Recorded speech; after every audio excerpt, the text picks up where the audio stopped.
On enchaîne avec notre deuxième et dernier atelier de la matinée qui traite du social. En Belgique, plus d'1 900 000 personnes vivent sous le seuil de pauvreté. Un phénomène qui touche davantage les femmes. Un indépendant à titre principal sur 5 touche une rémunération inférieure au seuil de pauvreté. Un étudiant sur 5 vit dans la précarité.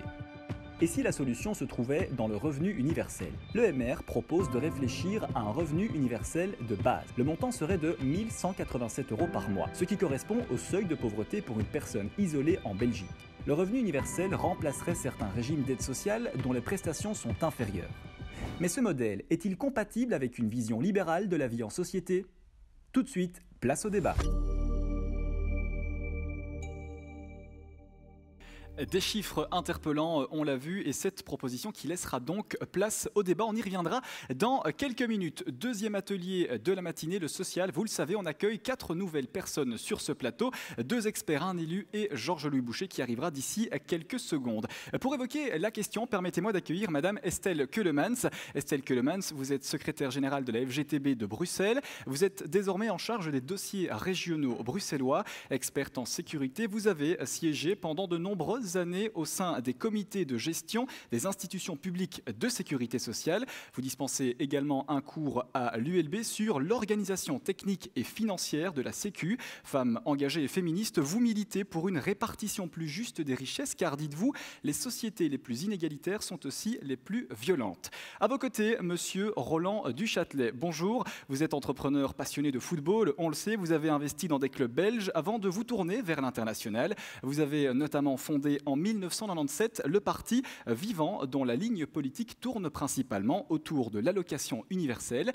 Pour le MR, c'est monsieur Tanguy Stukens. Tanguy Stukens, bonjour. Vous êtes député provincial en Brabant wallon et vous êtes l'auteur du livre Un horizon de liberté. Et donc à vos côtés, voilà, Georges-Louis Boucher qui arrive en direct sur ce plateau, qui nous rejoint donc pour chaque atelier, Oran. Et on va ouvrir ce débat avec Madame Keulemans. Selon vous, le revenu universel est-il compatible avec notre société? Merci effectivement pour l'invitation. Je pense que, et en particulier dans un contexte comme celui-ci où on vient quand même de sortir d'une crise dont on n'est d'ailleurs toujours pas sorti, en tout cas la crise du Covid a eu des impacts retentissants, mais qui ont mis en avant quand même l'importance du rôle de l'État, l'importance de travailleurs dans des secteurs dits essentiels et dont on y reviendra peut-être aussi, considérés souvent comme moins productifs et relativement moins payés. Mais aussi crise qui a eu comme conséquence, et moi je l'ai vu en tout cas dans ma pratique, que beaucoup de personnes sont passées à travers les mailles du filet, c'est-à-dire n'ont eu droit ni à une intervention droit passerelle pour les indépendants, ni au chômage temporaire, et bizarrement se sont retrouvés effectivement extrêmement précarisés. Il s'agit de qui? Il s'agit notamment de tous ces nouveaux statuts qu'on a créés plus ou moins récemment, les freelancers, les flexi-jobs, l'intérim aussi, les étudiants jobistes. Situation d'ailleurs de précarité qui risque de perdurer pour beaucoup. Donc voilà, un débat effectivement pour reposer les fondamentaux de nos sociétés sur de quoi a-t-on besoin pour vivre comme revenu dans notre société, comment doit-il être donné et perçu, c'est évidemment important. Alors voilà, le débat d'aujourd'hui c'est sur l'allocation universelle. Je voudrais quand même souligner, c'est peut-être pas toujours le cas, que derrière ce concept unique qui est de donner de manière inconditionnelle un revenu, un montant, un certain montant. D'abord, ce concept n'est pas neuf. Il a déjà été mis en œuvre dans certains pays, très peu. Je veux dire qu'au Bhoutan, c'est quasiment le seul pays où il existe. C'est-à-dire que toute personne qui naît a droit à une parcelle de terre pour pouvoir effectivement, quoi qu'il arrive, avoir de quoi vivre. Il y a aussi l'exemple de l'Alaska, où les rentes du pétrole permettent effectivement de distribuer à la population des dividendes importantes, plus des expériences. Mais voilà, mais aussi souligner que derrière ce concept, qui a l'air relativement unique, et qui relève d'une philosophie de supprimer la pauvreté, de donner plus d'autonomie, plus d'égalité, on doit bien distinguer d'abord, savoir si ce système serait mis en œuvre dans des pays où il n'y a quasiment pas de protection sociale. Par exemple, c'est le cas d'un système d'allocation familiale à Bolsa, je ne sais plus comment ça s'appelle, mais au Brésil, où on part de rien. Et là, évidemment, l'impact est énorme, puisqu'on aide directement des populations qui n'avaient rien, pas de système de protection sociale. Ou si on veut mettre ça en œuvre, un petit peu comme chez nous, où il y a déjà des systèmes de protection sociale relativement, en tout cas, robustes, même si on peut y revenir, effectivement, doit-on les améliorer ou pas. Et puis aussi, l'autre aspect, c'est derrière ce concept, il y a plusieurs visions de société. J'ai déjà souvent été invitée évidemment chez Écolo pour débattre sur le sujet, et je pense que l'approche d'allocation universelle de M. Defay, par exemple, M. Van Parijs, ne va pas être la même que celle défendue par M. Duchâtelet. Voilà. Il y a aussi, est-ce que le système d'allocation universelle qui est prôné, vient-il en plus de ce qui existe, ou vient-il à la place de ce qui existe, et notamment d'une partie de la protection sociale? En contrepartie de ça, va-t-on flexibiliser aussi le marché du travail? Donc voilà, derrière tout ça, je pense qu'il faut aussi avoir le débat sur ces différents aspects. Et alors voilà, donc, est-ce qu'un revenu universel en Belgique est pertinent? Comme vous le soulignez d'ailleurs vous-même, souvent d'ailleurs la mise en avant d'un système d'allocation universelle repose sur le fait que la protection sociale, la sécurité sociale actuelle ne permet plus de suffisamment, effectivement, ou les revenus, tout simplement, parce qu'il y a des évolutions de société qu'il faut aussi souligner, notamment nouvelles formes d'emploi, je l'ai dit, mais aussi quelque part une digitalisation de l'économie. Bien voilà, est-ce que quelque part le système actuel permet encore de répondre aux besoins? On part du constat que non.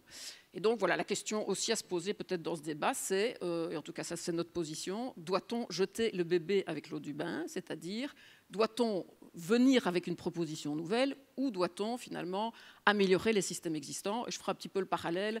Vous savez qu'est en débat pour le moment beaucoup la question aussi de la démocratie parlementaire. On nous dit qu'elle n'est effectivement plus suffisamment représentative. Ce n'est pas à vous que je vais expliquer qu'aujourd'hui il est difficile de faire des coalitions politiques parce qu'il y a un éparpillement, un morcellement.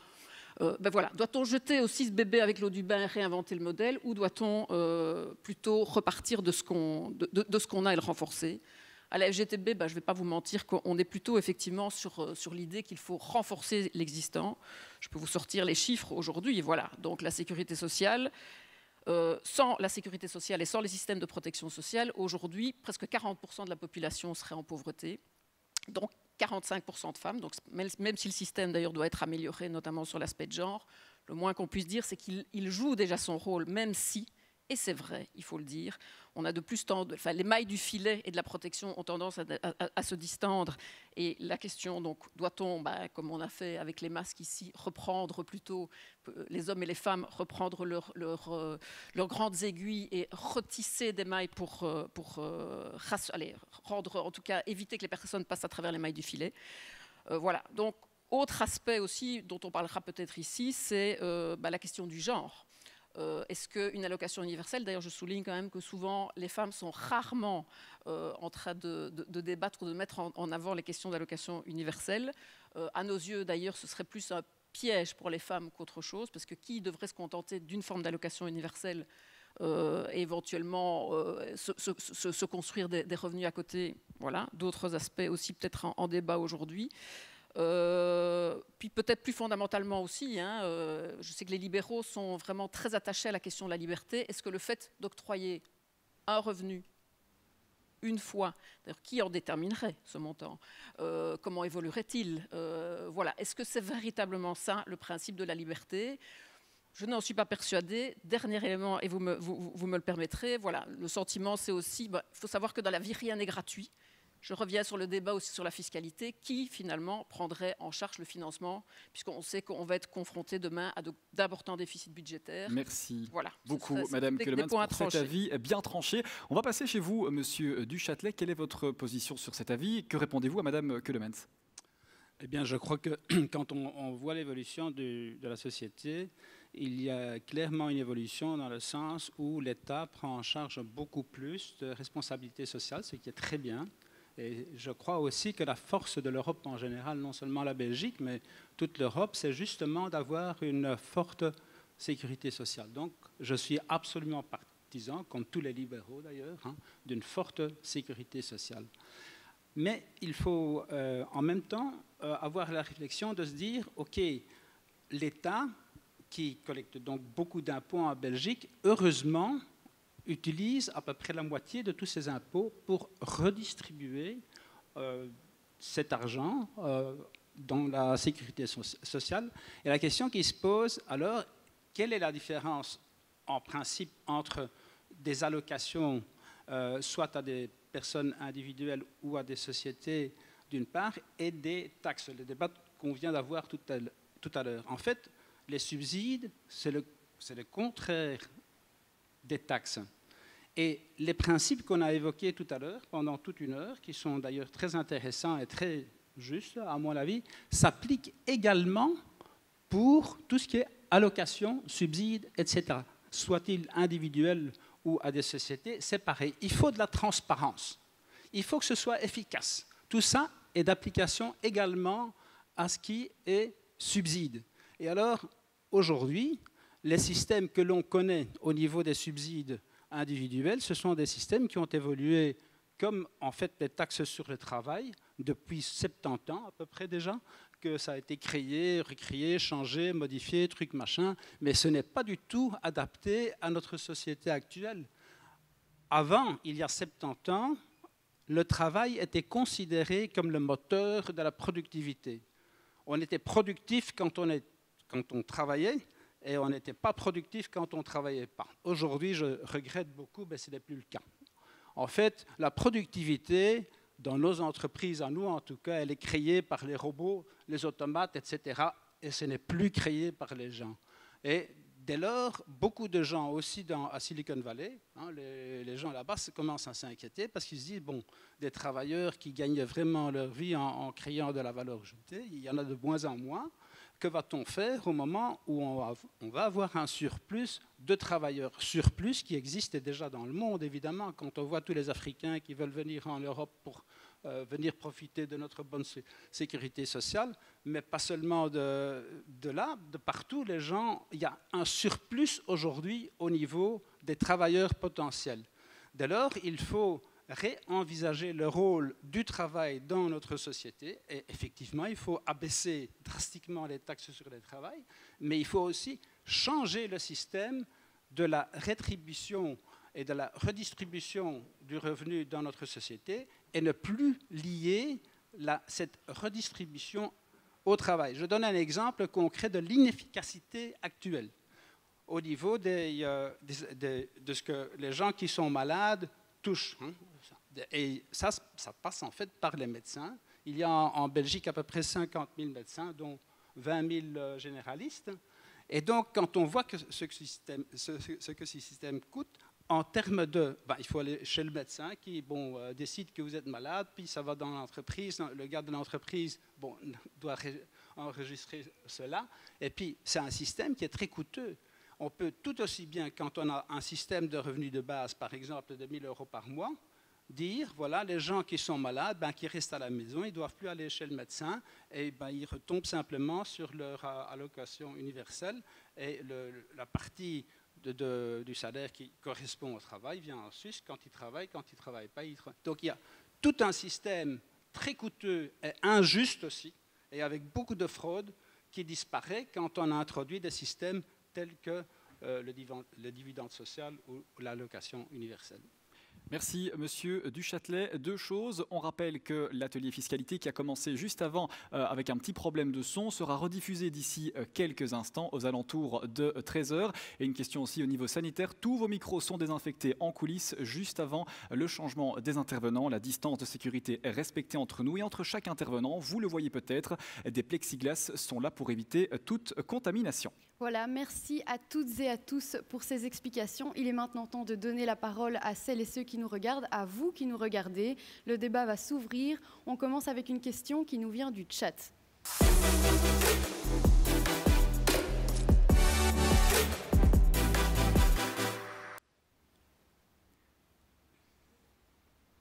Cette question du chat qui s'affiche d'ici quelques secondes et qui vous sera destinée, Tanguy Stukens. Et c'est une question de Thibaut Appelmans qui nous écrit sur YouTube. Si on adopte un revenu de base, qu'en est-il pour les handicapés qui ont un revenu inférieur au revenu minimum? Tanguy Stukens. Bien, merci Thibaut pour cette question. Je voudrais juste apporter d'abord quelques éléments de contexte et remercier le parti d'oser organiser un débat sur un des sujets particulièrement sensibles. On a parlé fiscalité tout à l'heure. On sait à quel point quand on parle fiscalité, il y a une levée de bouclier.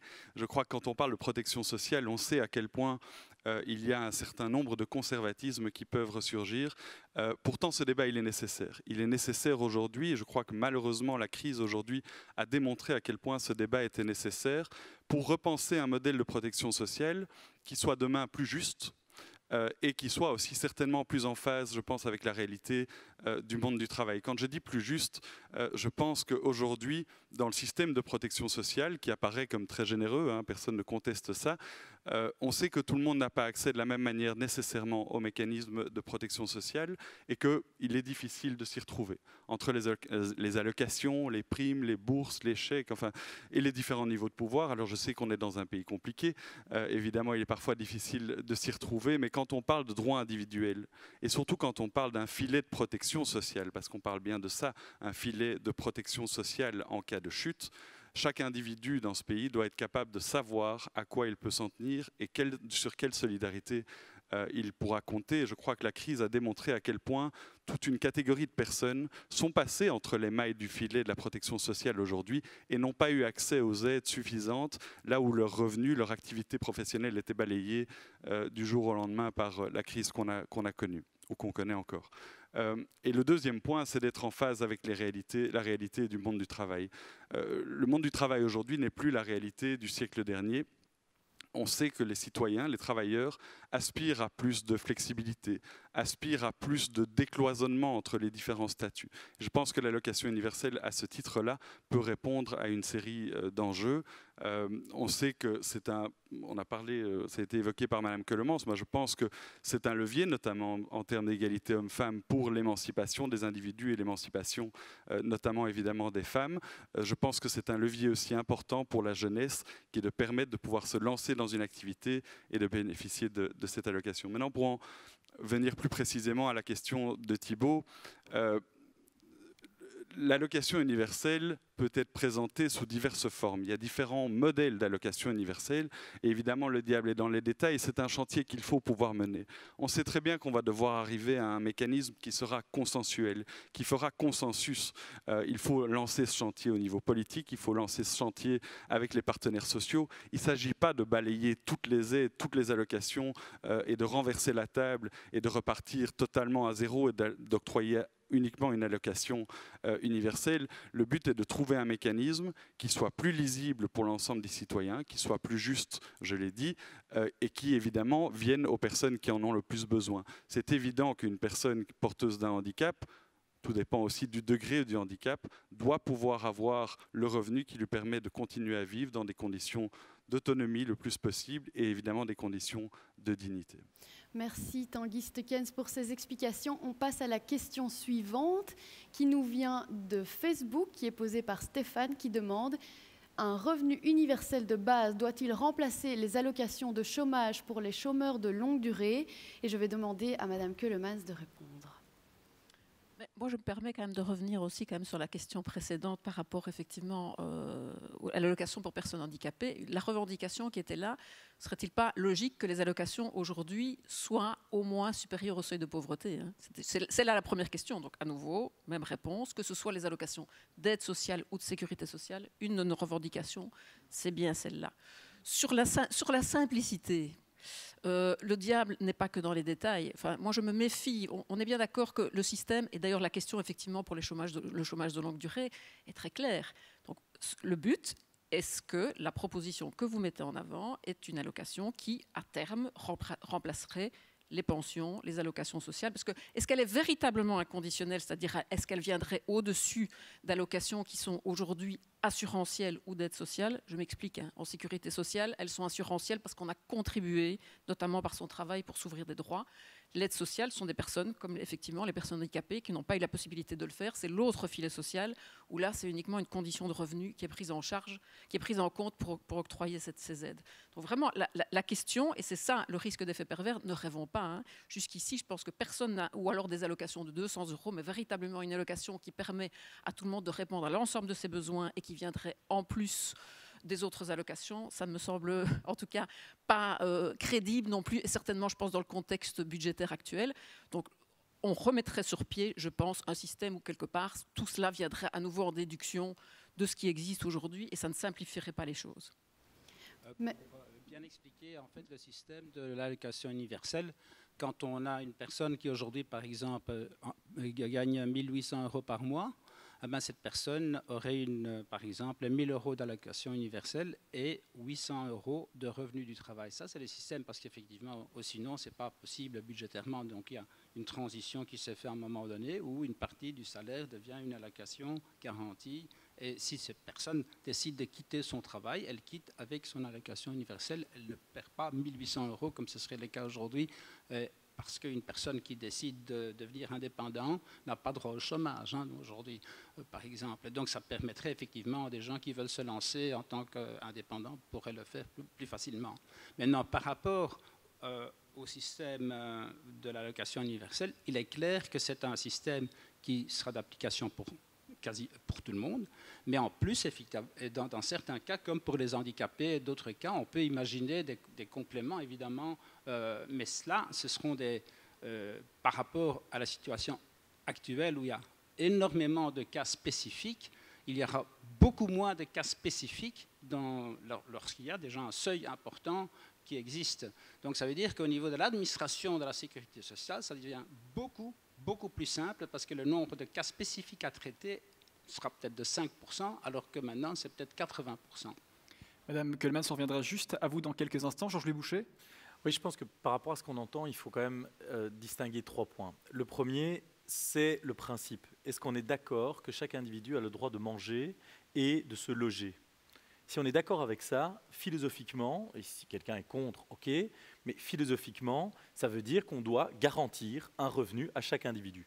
Aujourd'hui, pour arriver à ce résultat-là, on a des dizaines de ports d'entrée.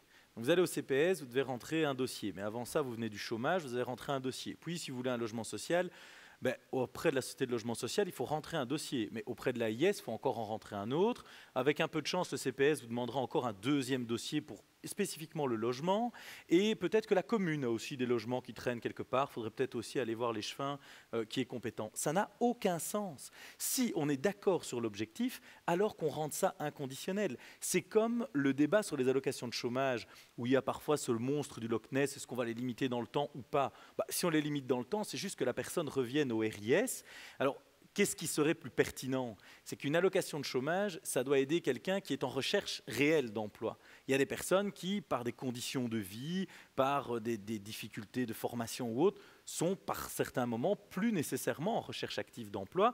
Mais est-ce qu'on doit leur assurer un revenu, oui ou non ? La réponse philosophique, en tout cas pour ma part, c'est que c'est oui. Et donc, dans ce cas, avoir un revenu est quand même quelque chose d'important. Deuxième élément, qui est la critique de dire, oui, mais finalement, on va se retrouver dans un système aussi compliqué. Non. Aujourd'hui, on a une complexité de système parce qu'il faut rentrer des dossiers et des contrôles pour tout. Mais par exemple, en matière de sécurité sociale, dans l'ensemble des systèmes de sécurité sociale, vous devez savoir qu'il y a un peu moins de 5% de la population qui consomme près de 50% du budget. Pourquoi ? Pas parce que c'est des profiteurs, mais parce qu'en fait, on se retrouve face à des maladies chroniques, des maladies lourdes. Et Dieu merci, ça reste une infime minorité de la population qu'il faut continuer à aider de la même manière. Mais quand vous allez chez le dentiste, est-ce que c'est bien intelligent et logique de payer un certain montant, d'avoir un papier, de le renvoyer à la mutuelle, d'avoir toute une machinerie administrative pour recevoir 20 € 2 ou 3 semaines plus tard, selon l'efficacité de votre mutuelle ? Ça n'en a pas beaucoup. Et donc, par rapport à ces éléments, l'idée d'avoir une allocation universelle, c'est rendre de la liberté à l'individu, parce que lorsque vous pouvez subvenir à vos besoins de base, alors vous pouvez envisager de vous former, d'entreprendre, de changer d'emploi. Mais aujourd'hui, il y a beaucoup de gens qui restent enfermés, par exemple, dans leur emploi parce qu'ils n'osent pas partir, compte tenu des conditions de chômage. Et tout à l'heure, on nous a fait une remarque, et je termine par là, disant on a un système assurantiel. Mais le principe même du système assurantiel n'est plus réel aujourd'hui. Vous avez plus de 30% de la sécurité sociale aujourd'hui qui n'est plus financée via les cotisations sociales, mais qui est financée via l'impôt. C'est une dotation de l'État qui vient financer la sécurité sociale. Et je pense que les évolutions du monde de l'emploi, avec de plus en plus de temps partiel, de plus en plus de changements de carrière, cette flexibilisation qui apporte aussi des avantages, va nous amener à devoir passer à des régimes beaucoup plus forfaitaires que des régimes assurantiels qui sont de toute façon sous pression de toutes parts. Merci Georges-Louis Boucher, merci d'avoir réagi. On va encore réagir à d'autres questions, Orane. Oui, on a une question en visio qui nous vient de Michael. Michael qui vient de la périphérie bruxelloise. Michael, vous avez une question ? Oui, bonjour. Bonjour Mickaël. Jean-Louis Boucher l'a précisé, effectivement, je pense que tout le monde doit pouvoir bénéficier d'un revenu qui permet à chacun de vivre décemment.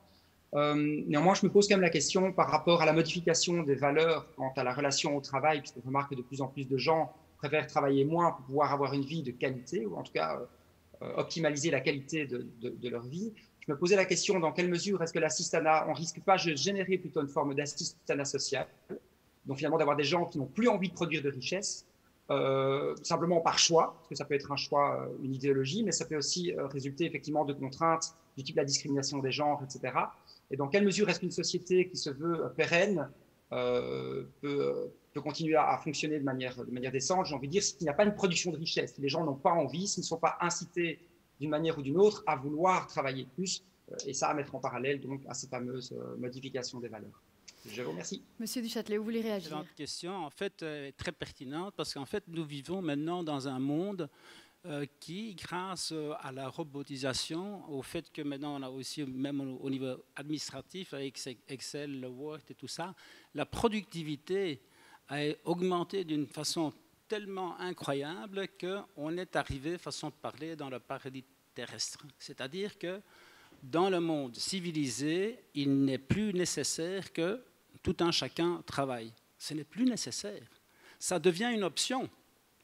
Mais ce qui est nécessaire, c'est que chacun puisse avoir une certitude de pouvoir vivre convenablement, d'avoir un revenu. Et c'est pour ça qu'il faut repenser notre société complètement. Le travail ne peut plus rester la base philosophique de notre société. Ça doit changer, parce que le travail, c'est maintenant les robots qui le font, c'est les automates, etc. Et la qualité de la vie est à notre portée. Ce qui est en fait le problème aujourd'hui, c'est la tête de nos politiciens qui n'arrivent pas à s'imaginer qu'un autre monde est possible. Jean-Louis Boucher qui vous met en garde en disant attention. C'est parce qu'il y a les plexis, donc il prend des risques. Mais peut-être pour compléter là-dedans, parce que je pense que c'est la question fondamentale, le problème c'est qu'on confond emploi et travail. En fait, tout le monde travaille. Quand vous êtes bénévole sur une Coupe du Monde ou une Coupe d'Europe de football, il y a des milliers de bénévoles, ils permettent de générer des centaines de millions d'euros, voire plus, de revenus pour des entreprises, pour la FIFA, pour l'UEFA, pour des clubs, etc.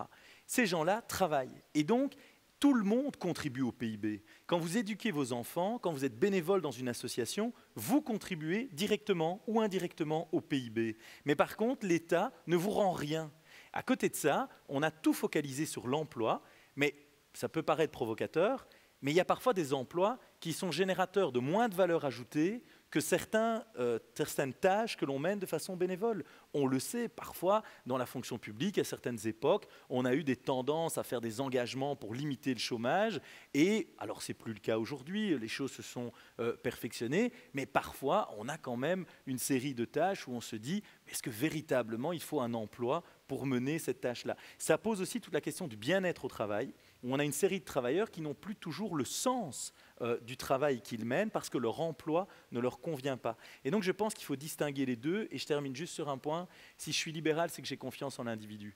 Et si je pensais que l'être humain est par nature un profiteur ou quelqu'un de mauvais, je ne voudrais pas donner la liberté aux gens. Et ma conviction, c'est que l'immense majorité des citoyens aujourd'hui ont envie de faire quelque chose de leur vie. Et d'ailleurs, regardez une cour d'école. Si vous demandez à un enfant ce qu'il veut faire plus tard, tous les enfants vont répondre un métier quel qu'il soit ou une activité quelle qu'elle soit. Parce que la nature même de l'être humain, c'est de faire quelque chose de sa vie. Et donc je crois que cette crainte-là n'existe pas. Et d'ailleurs, je vais même vous dire, si aujourd'hui vous voulez vraiment ne jamais travailler, nos systèmes sociaux le permettent, ça vous demande juste d'être un peu ingénieux. Et ça, je peux vous dire que c'est une partie extrêmement minoritaire de la population. L'immense majorité des gens veulent faire quelque chose de leur vie. Merci Georges-Louis Boucher, Madame Keulemans. Ensuite, Monsieur Stukens, et on passera à une autre question. N'hésitez pas à interagir avec nous en posant vos questions sur Facebook ou encore sur YouTube. Mickaël, merci d'avoir posé votre question. Estelle, peut-être, Madame, une réponse. Merci à Mickaël d'avoir posé cette question. Je pense qu'il met effectivement bien les pieds dans le plat. Je prends en tout cas bien note que l'EMR a tout à fait conscience et donc va changer le paradigme aussi par rapport au contrôle de disponibilité des chômeurs, parce que c'est bien ça le problème aussi. Hein. Le problème de notre sécurité sociale aujourd'hui, c'est qu'elle est devenue tellement conditionnelle, c'est aussi la raison pour laquelle on l'a complexifiée et qu'il faut effectivement arrêter ce genre de dispositif qui, justement, met la responsabilité individuelle sur les individus de soi-disant de ne pas trouver ou de ne pas chercher du travail. Donc voilà, moi, je prends bien note de ça. Autre paradigme, parce que nous sommes aussi dans des utopies par rapport à ça, sauf que notre utopie à nous, c'est la réduction collective du temps de travail. Parce que la réduction collective du temps de travail, et excusez-moi Monsieur Duchâtelet, je vous propose quand même de descendre un petit peu sur le terrain, ce ne sont pas encore les robots qui font le travail de tous les travailleurs, ce ne sont pas encore les robots qui effectivement ont soigné tout le monde dans les hôpitaux, ont ramassé vos poubelles et autres, et on parle effectivement du travail productif notamment. Donc voilà, tout ça pour dire que la réduction collective du temps de travail, c'est le seul paradigme d'ailleurs qui permettra une meilleure égalité entre les hommes et les femmes. Pourquoi ? Parce que jusqu'ici, les femmes, elles subissent des réductions individuelles du temps de travail qui les empêchent d'évoluer. Et effectivement, il est temps d'avancer vers la réduction collective du temps de travail parce qu'aujourd'hui, et ce n'est pas que nous qui le disons, si c'est Sécurex, il y a des personnes qui effectivement travaillent beaucoup, trop et de manière intensive et dans des conditions de travail qui n'en sont plus, alors qu'il y en a d'autres à côté qui effectivement voudraient du travail et effectivement les robots ou les machines vont nous libérer du travail et pour nous, la répartition des richesses, elle doit se faire par le biais de la réduction collective du temps de travail qui est le seul vecteur d'égalité, alors qu'une allocation universelle, on donnera un minimum aux uns et aux autres, et puis certains, ceux qui auront la possibilité, compléteront ces revenus, un petit peu moins les femmes, un petit peu plus les personnes plus éduquées. Voilà, c'est pour ça que pour nous, ce vecteur, cette allocation universelle n'est pas du tout vecteur d'égalité, bien au contraire. Merci, on va faire dans l'ordre quand même et d'abord laisser la parole à Monsieur Stukens qui n'a plus parlé depuis un petit temps et puis on revient à vous et on passera ensuite à une seconde question car sinon on ne pourra pas tout poser. Revenir 2 minutes sur le fond de la question de Michael qui parlait à un moment de modèle de société. Moi je voudrais rebondir sur ce que Georges Louis a dit. Tout le monde veut se sentir utile dans cette société par le bénévolat, par différentes formes de travail et c'est évident finalement pour rebondir sur la réflexion ou la discussion ici sur la robotisation de la société et sur des formes d'emploi qui disparaissent progressivement. Moi, j'y vois plutôt une opportunité de se rendre différemment utile pour la société. Et je pense notamment à tout ce secteur, la nouvelle économie, par exemple autour de la personne âgée, que ce soit de manière bénévole, que ce soit par des formes d'économie collaborative, et je pense qu'on doit se montrer ouvert par rapport à ça, que ce soit par rapport à des jeunes qui veulent se lancer dans des mécanismes aujourd'hui de transition écologique, pour lesquels il n'y a pas vraiment de cadre très spécifique à cela. L'allocation universelle est un vrai outil pour se rendre utile au profit de la personne âgée, au profit de la transition écologique et de différents thèmes qui nous sont particulièrement chers. Et deuxième point par rapport à sa question aussi, il est évident que dans le mécanisme d'allocation universelle, on devra identifier un mécanisme qui lutte contre les pièges à l'emploi et donc qui récompense évidemment les personnes qui veulent travailler et qui, dès les premiers euros gagnés, ne seront pas pénalisés par rapport au revenu universel de base dont on parle. Voilà, Monsieur Duchâtelet. Absolument, je veux quand même répondre à la question de la réduction du temps de l'emploi parce que c'est en fait la théorie concurrente par rapport au revenu universel qui dit bon, on donne de l'argent comme ça ici. Maintenant, on vient de loin, hein, je pense on vient de 48 heures par semaine, puis 40, c'était peut-être même plus que 48 heures, alors on va passer peut-être à 30, hein, et quand il y aura encore plus de travail des robots, on va passer à 20, et puis peut-être à 10, pour un emploi à temps plein, 10 heures par semaine, c'est magnifique, seulement le problème c'est qui a accès à un emploi officiel, peut-être à l'État, bien payé, et qui n'aura pas cet accès et doit se retrouver alors avec du chômage, je ne sais pas à quel montant. Moi, je trouve que là, c'est déjà un système qui est faux. Mais ce qui est beaucoup plus grave encore, que c'est une atteinte fondamentale à la liberté individuelle. Parce que si je suis un jeune gars, et moi je veux bosser par exemple 60 heures par semaine parce que je veux acheter un appartement, ou je veux lancer ma propre entreprise, ou je suis avec des copains et on va faire des trucs. Allez, il faudrait que ce soit possible quand même. Et il est quand même clair aussi que la faculté à travailler un certain nombre d'heures par semaine, quand on parle de 40 heures par exemple, c'est clair que quand on est jeune c'est plus facile, quand on est plus âgé c'est peut-être un peu moins facile, mais même par individu c'est différent. Donc c'est une atteinte fondamentale à la liberté de dire il faut travailler autant d'heures par semaine, et c'est un concept qui, s'il fallait inventer le travail aujourd'hui, jamais personne penserait à demander à toutes les personnes d'une entreprise de travailler le même nombre d'heures par semaine. Et Non seulement dans l'entreprise, on le demande, mais non, pour toute la société, le même nombre d'heures par semaine. Moi, je trouve ça ridicule. Merci, Monsieur Duchâtelet. En tout cas, le débat fait beaucoup parler. Vous êtes très nombreux à la maison à nous poser des questions. On va continuer avec une nouvelle question qui, je l'espère, fera autant polémique. Cette question, elle nous vient du chat. Elle apparaît sur l'écran et c'est Gaëtan sur YouTube qui nous dit « Le revenu universel pour tout le monde, sans condition qu'on ait un salaire ou pas. Ok, mais dans ce cas-là, on supprime toutes les autres aides, CPS, chômage, pension, allocation familiale, etc. Êtes-vous d'accord ?» Madame Keulemans, Tanguy Stukens, une affinité avec la question qui souhaiterait répondre, Madame Keulemans? Je pense que depuis le début de mes interventions, c'est un petit peu ça que je souligne, et c'est effectivement le côté un peu jeu de dupe de l'allocation universelle. Quelle allocation universelle? Est-ce que c'est en plus? Est-ce que c'est en moins? Et c'est en ça, d'ailleurs, si c'est en moins, ne rêvons pas, hein. Ça ne va rien simplifier du tout, bien au contraire, quoi. Et donc, voilà, donc, je pense que c'est surtout ça la véritable question à se poser. Pour nous, il vaut beaucoup mieux partir de ce qui existe et renforcer à nouveau les mailles du filet pour éviter que les gens ne tombent à travers, parce que ça fait quelques années, effectivement, qu'on a mis à mal en conditionnant l'accès à la sécurité sociale, en réduisant le montant des allocations. Voilà, c'est pas moi qui le dis, il y a encore une étude de Valenduc récemment qui montre à quel point, et sans doute surtout sous la précédente législature, on a des transferts de la sécurité sociale vers l'aide sociale parce qu'on a effectivement réduit l'accès pour toute une série de personnes. Et c'est effectivement là la question.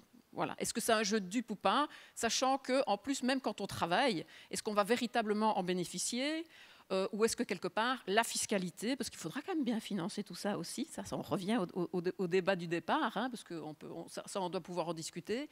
Est-ce que c'est Vesak Broekzak, comme on dit? Est-ce que ce qu'on donne d'une main, on ne le reprend pas de l'autre? Georges-Louis Boucher, M. Stukens, vous voulez... En fait, je trouve qu'il y a, si vous me permettez, Mme Keulemans, une incohérence fondamentale dans ce que vous avez dit entre le début et maintenant. Parce qu'en fait, vous nous avez expliqué que c'est un système assurantiel. Et de ce que j'en ai compris, les syndicats veulent renforcer le système assurantiel. Eh bien, figurez-vous que le dernier gouvernement vous a exaucé.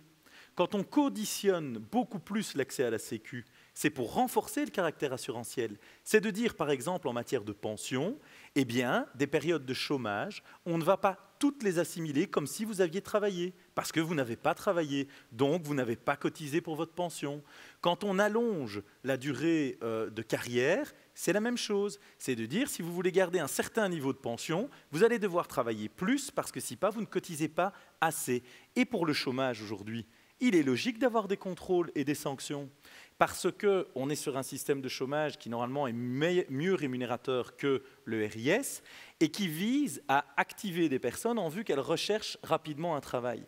Et donc, où le problème se pose, et ça c'est un problème auquel personne ne veut répondre parce que ça nous met tous en difficulté, c'est la question de se dire quand quelqu'un a 50 ans aujourd'hui et n'a jamais eu d'emploi ou quelques petits expériences très minimes et très réduites. Et je viens d'une région où malheureusement ce sont des réalités, ce n'est pas des caricatures. Est-ce que cette personne doit continuer à être activée? Ça ennuie à la fois la gauche, parce que la gauche se dit « si je reconnais que cette personne ne doit plus être activée, est-ce qu'on va continuer à lui donner une aide sociale ?» Et ça ennuie une certaine droite, parce que ça oblige à reconnaître qu'au bout d'un certain temps, oui, il faut peut-être foutre la paix aux gens, parce qu'effectivement, si vous n'avez pas de parcours professionnel à 50 ans, c'est extrêmement compliqué de vous insérer sur le marché de l'emploi. Est-ce que pour autant, vous n'avez pas d'utilité sociale? Ça n'est pas vrai. Vous pouvez faire énormément de choses pour les autres. Vous pouvez avoir toute une série de tâches extrêmement positives pour la société. Et donc, plutôt que de tout remettre sur l'emploi, qui oblige justement, vous devez absolument trouver un emploi, est-ce qu'on n'aurait pas des personnes qui vous accompagnent dans la société simplement pour vous épanouir en son sein et vous permettre d'avoir des relations avec les autres plus intenses? Et sur la question, oui, il faut être clair. Si jamais il devait y avoir une allocation universelle à un certain niveau, eh bien oui, ça supprime des RIS, tout ou partie du chômage, toute une série d'aides existantes. Si pas sur le plan budgétaire, ça n'existe pas. Et donc, la question que l'on pose du côté du MR aujourd'hui, c'est est-ce qu'on change le principe, le paradigme? En tant que tel, le parti n'est pas aujourd'hui officiellement en faveur d'une allocation universelle. Vous savez que moi, à titre personnel, je le défends, mais on s'interroge sur le fait de pouvoir maintenir un système assurantiel dans un monde où le travail est de plus en plus flexible et où effectivement on veut rendre la liberté à l'individu. Merci Georges-Louis Boucher. On continue avec une deuxième question, celle de Mehdi sur le chat. Oui, alors là, Mehdi nous demande pourquoi un revenu universel quand autant de personnes profitent des revenus sociaux et ne cherchent pas de travail. Monsieur Stukens, peut-être, vous vouliez... Je crois qu'on y a répondu partiellement. Ici, on n'est pas dans un système qui incite à ne pas chercher de travail. On est dans un système qui est universel et donc qui est non conditionnel, qui en effet revoit le système assurantiel tel que dont on vient de discuter ici, mais qui permet de servir de filet de protection universel pour chaque personne qui, à un moment, subirait des aléas dans sa vie ou bien qui déciderait à un moment de consacrer sa vie à une autre forme. On a parlé de bénévolat, de consacrer à l'éducation de ses enfants, se consacrer à ses proches, à son quartier ou à d'autres formes d'économie. Merci beaucoup Tanguy Stukens. Une question de Frédéric, car beaucoup de questions arrivent et vous aurez tous le temps d'y répondre. Frédéric sur Facebook qui s'interroge. Allocation universelle, d'accord, mais comment financer? Via une hausse de la TVA, comme le dit Vivant, donc l'ancien parti politique de M. Duchâtelet, ou via une taxe sur les transactions financières? Peut-être M. Duchâtelet pour répondre à cette question. Il ne faut pas financer, puisque, comme je vous l'ai dit tout à l'heure, quand une personne qui aujourd'hui gagne 1 800 € net, aurait alors 1 000 € en allocation universelle et 800 € en salaire. Donc ça veut dire qu'au net, finalement, ça restait la même chose. Au niveau taxe, la situation ne change pas fondamentalement par rapport à la situation actuelle et les gens ne vont pas avoir plus d'argent tout à coup comme en Suisse, par exemple, avec le référendum. C'est un peu comme ça que ça a foiré en Suisse. Monsieur Duchâtelet, juste rapprochez votre micro, s'il vous plaît. Voilà, donc, en fait, le système est tel qu'on gagne autant qu'avant. Au moment de la transition, personne ne va... Enfin, il y a quelques exceptions qui vont avoir un peu plus, d'autres peut-être un peu moins, mais fondamentalement, il n'y a pas de problème du tout de financement de l'allocation universelle en Belgique. Pourtant, on nous dit... Moi, j'entends que dans la proposition, le but est de le donner à toute une série de personnes qui ont des activités utiles dans la société. On va revenir sur le statut de conjoint aidant, on va revenir sur toute une série de choses, sur les artistes par exemple, et sans doute, et qui aujourd'hui effectivement ne bénéficient pas de suffisamment de revenus. Moi, j'entends que quand même le but est d'être particulièrement plus généreux par rapport à toutes ces catégories de population, donc il y aura un coût. Quand même, pour revenir à nouveau sur la valorisation de toutes ces activités-là, la réduction collective du temps de travail y répond, parce que c'est dégager du temps de travail tout en conservant des droits, et des droits qui sont égaux pour tout le monde, pour effectivement faire toute une série d'activités en plus. Voilà. Tanguy Stukens, une réaction? Moi, je veux quand même répondre là, parce que rapidement, en fait, s'il vous plaît, Monsieur Duchâtelet. C'est vrai que d'une part, il y aura des gens qui auront plus. Par exemple, les femmes au foyer, par exemple, auront plus, pourront plus, etc. Mais ou les hommes au foyer, par ailleurs, également. Par contre, il y a une véritable économie. J'ai parlé tout à l'heure de tous les médecins maintenant qui doivent intervenir pour donner Donc tout ça, c'est des économies qu'on va faire au niveau des administrations, dans les sociétés, dans les autres administrations, auprès du monde médical, etc., qui vont permettre aussi de dégager des fonds pour justement financer le solde de ce qui nous manque pour donner à tout le monde quand même un revenu convenable. Merci Monsieur Duchâtelet. Tanguy Stukens. Petite parenthèse, je trouve toujours amusant de voir que la FGTB peut aussi s'inquiéter du coût de nouvelles mesures. Et donc voilà, mais chacun a le droit toujours de s'inquiéter du coût de nouvelles mesures. Ça, c'est pour la parenthèse. Je pense que, pour rebondir finalement sur l'atelier précédent, alors il va être diffusé si j'ai bien compris, mais sur la fiscalité, je crois qu'on en est là. C'est à un moment de pouvoir repartir finalement d'une page blanche en termes de fiscalité pour repenser un modèle. Il y a par ailleurs toute une série de poches fiscales qu'on peut aller chercher, alors en matière de fraude fiscale, mais on parle aussi par exemple de taxation des GAFA ou de toute une série de mécanismes qui aujourd'hui ne contribuent peut-être pas suffisamment à la société. Et puis, on parle aussi, là Georges Louis l'a clairement évoqué, d'un mécanisme tellement complexe et donc tellement cher administrativement aujourd'hui. On parle d'une simplification administrative qui là ne revient pas à supprimer quelques postes dans le temps, mais à imaginer un système à la fois beaucoup plus lisible, mais beaucoup plus simple administrativement, où finalement les revenus iront directement dans la poche des gens qui en ont le plus besoin, et pas un financement qui coûtera finalement un certain nombre de services sociaux qui seront là pour vérifier, pour contrôler, pour accompagner, pour demander, pour recevoir les formulaires et toute une série de choses. Et donc l'impact en termes de simplification administrative est potentiellement énorme à partir du moment où on se met en chemin vers cette allocation universelle, à partir du moment où on accepte de ne pas faire preuve d'une vision conservatrice, mais plutôt progressiste de ce système. Merci. Georges-Louis Boucher, en ce qui concerne le financement, quel est votre avis? Parce que c'est une question qui revient beaucoup en ce moment sur les réseaux sociaux et dans le chat. Je pense qu'il faut d'abord distinguer qu'on accepte le principe. Quand on a créé la sécurité sociale, on n'avait pas 1 euro pour la créer. Ça, on l'oublie souvent. Mais au lendemain de la Seconde Guerre mondiale, les cotisations sur le travail, etc., ça n'existait pas.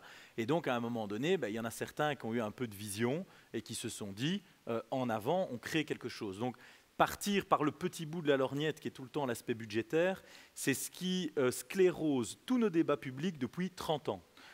Donc je crois qu'il faut aussi avoir la capacité de réfléchir et puis effectivement il faut toujours faire correspondre une idée à des moyens budgétaires, il faut être sérieux dans l'approche. Deuxième élément, aujourd'hui il n'y a personne qui peut vous dire que le financement de la sécurité sociale est garanti pour les 30 prochaines années. Personne ne peut vous le dire. D'ailleurs, si on en était aussi certain, on ne ferait pas autant de réformes. Troisième aspect, effectivement, il y a plusieurs modèles d'allocation universelle. Dans un modèle que je défends en titre personnel, eh bien, comme on a une suppression de toute une série de mécanismes sociaux, on retrouve les marges budgétaires. J'ai écrit un petit bouquin là-dessus, c'est mon allocation universelle à moi. Si vous voulez, le tableau budgétaire est dedans. Et il y a surtout un autre paramètre auquel on ne pense pas, c'est que contrairement au modèle de Roland Duchâtelet, nous, il y aurait un supplément par rapport au revenu du travail. Alors, il faut être tout à fait de bon compte. Si vous gagnez 1 800 aujourd'hui et que vous avez 1 000 de plus, vous n'allez pas gagner 2008. Mais les salaires vont certainement s'aplatir. Vous allez arriver à peut-être 2002 en revenu global. Mais donc, ça va avoir un impact fiscal. Parce que l'allocation universelle peut aussi être très juste. C'est-à-dire que vous pouvez lisser une partie du revenu en prélevant sur l'aspect fiscal. Et donc, cette allocation universelle ne vaudra pas 1 000 € pour tout le monde. Et enfin, le dernier point, puisque tout à l'heure, on parlait de la personne handicapée, il faut savoir qu'aujourd'hui, une allocation moyenne de chômage, même chose d'ailleurs pour une allocation moyenne pour personnes handicapées, est de 860 €. Et donc, si vous arrivez avec des montants de 1 000 € par exemple, vous permettez aussi de sortir une série d'individus de la difficulté, en sachant que ça répond à un autre grand débat qui est impossible à nos yeux à faire aboutir aujourd'hui, c'est l'individualisation des droits. Parce que si vous voulez faire individualiser une allocation de chômage aujourd'hui, se pose la question de savoir, est-ce que vous l'individualisez à 800 €, 860 €, ou est-ce que vous l'individualisez sur le niveau d'un chef de famille à plus de 1 300 €? Donc cette question-là, personne n'arrive jamais à y répondre. Ici, via l'allocation universelle, ça vous permet d'y arriver. Juste un dernier mot sur le partage du temps de travail. Moi, par exemple, je suis président d'un club de football. On l'a assez commenté d'ailleurs. Je peux vous dire que la réduction du temps de travail ne changera rien à la manière dont je peux financer mes entraîneurs pour les écoles de jeunes. Parce que les types, ils viennent après leurs heures, ils donnent quelques heures. Alors qu'est-ce qu'on fait? On crée des contrats qui permettent de ne pas avoir de fiscalisation dessus. Ça a d'ailleurs été contesté en justice. L'allocation universelle permettrait de valoriser ce genre de tâches, par exemple. Merci beaucoup, Georges-Louis Boucher. Voilà, il est maintenant temps de clôturer ce débat. Vous avez eu le mot de la fin. J'espère que chacun avait eu l'occasion de pouvoir débattre sur ça. L'atelier social touche donc à sa fin. Merci, Madame Estelle Keulemans pour la FGTB, Monsieur Roland Duchâtelet, Tanguy Stukens, Georges-Louis Boucher. On vous retrouve pour le premier atelier de l'après-midi aux alentours de 15 h. Vous le savez, à chaque fin d'atelier, direction les votes. Pour ce faire, je tiens à préciser que seuls les membres connectés sur la plateforme peuvent le faire. N'oubliez pas, quittez votre mode plein écran, sinon vous ne pourrez pas voter. À tout de suite.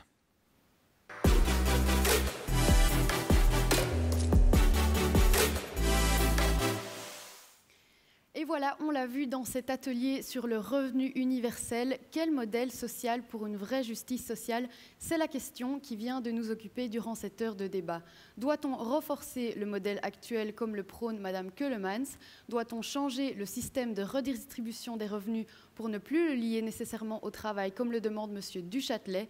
Le débat a démontré que si elle est mise en place, l'allocation universelle n'est sans doute pas amenée à remplacer l'entièreté du système de sécurité sociale, mais se doit de répondre à des objectifs de justice sociale, de simplification et d'épanouissement personnel. Un point ralliant cependant, dans le contexte actuel de mutation du marché de l'emploi, chacun, in fine, doit être certain de pouvoir vivre en répondant à ses besoins essentiels et de pouvoir se réaliser autrement que par le seul travail salarié. Découle de cet atelier la question suivante qui apparaît à l'écran. Maintenant, notre modèle social doit-il mettre en place un mécanisme global et inconditionnel garantissant à chacun la couverture de ses besoins de base, nourriture, logement ? C'est la question qui vous est posée. Vous avez 1 minute pour voter. N'hésitez pas à le faire donc sur la plateforme prévue à cet effet. Le chrono va démarrer d'ici quelques instants. Je réitère la question. Notre modèle social doit-il mettre en place un mécanisme global et inconditionnel garantissant à chacun la couverture de ses besoins de base comme la nourriture ou encore le logement? Vous avez 1 minute. Je ne sais pas actuellement où on en est dans le temps. Je n'ai pas le retour au niveau du chronomètre. Voilà. Et voilà. Le chronomètre commence maintenant. Vous avez 55 secondes encore pour voter, Oran. Oui, tout à fait. Et n'oubliez pas de quitter votre mode plein écran pour pouvoir voter, sinon vous n'y arriverez pas. On rappelle que toutes les conditions sanitaires ont été respectées pour créer ce libre débat. Du plexiglas entre chaque intervenant, la désinfection des micros et 1,50 m entre Oran et moi, même si je t'aime beaucoup, mais voilà, on ne peut pas être plus proche que ça. Merci. Il vous reste 34 secondes pour voter, pour donner votre avis sur la question qui découle de notre atelier social. Effectivement, rendez-vous de 17 h à 18 h pour le résultat des votes, pour la grande plénière, l'occasion aussi de découvrir le discours de la Première ministre Sophie Wilmès, du président de l'Open VLD, actuel préformateur Egbert Lacarte, et du discours de Georges-Louis Boucher. Il ne vous reste plus que 10 secondes. Voilà, et n'oubliez pas de partager vos réactions sur les réseaux avec le hashtag #LeLibreDébat et hashtag fier d'être libéral. Il vous reste maintenant 2 secondes. 2 secondes, 1 seconde, le temps de le dire. Et voilà, les votes sont terminés. On se retrouvera donc tout à l'heure pour revoter 2 fois pour l'atelier enseignement et l'atelier Ecotech. Voilà, j'avais un petit trou de mémoire. Merci aux experts d'avoir été présents sur ce plateau pour cet atelier. Merci Madame Keulemans pour la FGTB. Merci Monsieur Duchâtelet, Monsieur Stukens, Georges-Louis Boucher. Donc on se retrouvera tout à l'heure. Le résultat est à connaître des votes entre 17 h et 18 h pour la plénière.